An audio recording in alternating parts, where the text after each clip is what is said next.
Hello हजुर नमस्कार सम्पूर्णमा स्वागत छ समीक्षाको मिनी भ्लगमा। यति बेला चाहिँ म अछाम जिल्लाको रामारोशन गाउँपालिकाको रामारोशन क्षेत्रमा रहेको रामारोशन ताल हेर्न जाँदैछौँ। यहाँ जानका लागि हामी अत्तरिया बस पार्क कैलाली जिल्लाको अत्तरिया बस पार्कबाट बस चढिसकेपछि अछाम जिल्लाको बस चढेपछि हजुरको अछाम बाजुरा जुनसुकै जिल्लामा जाने बस भए पनि त्यो बस चढिसकेपछि हामी चाहिँ साँपे पुगिन्छ।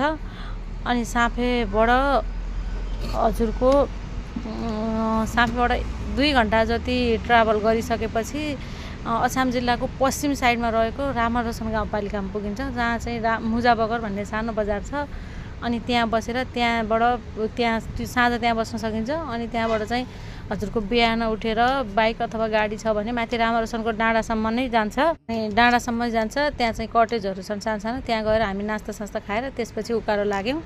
उकालो लागेपछि कमसेकम 1 घण्टा उकालो हिँड्नुपर्छ। उकालो हिँडिसकेपछि रामारोशनको यो तालमा पुगिन्छ। धेरै ठुलो एरियामा फैलिएको छ यो ताल, जुन तालको चाहिँ यो चुनावको बेलामा हाम्रो अहिलेको भावी प्रधानमन्त्री श्री बालेन्द्र शाहज्यूले पनि एकदमै यसको उत्थान गर्न खोज्नु भएको थियो। रामारोशन भनेर चिनाउनु भएको यही ताल हो। एकदमै राम्रो छ, सफा छ अनि एकदमै रमाइलो ठाउँ छ साथीहरू। आफ्नो गाउँ ठाउँको, आफ्नो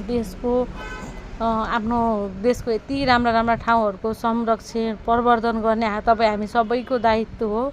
यहाँ एकचोटि गएर एकचोटि घुमेर तपाईँहरूले इन्जोय गर्न सक्नुहुन्छ। चिसो हावा पानीमा राम्ररी त्यहीसम्म गाडी जान्छ।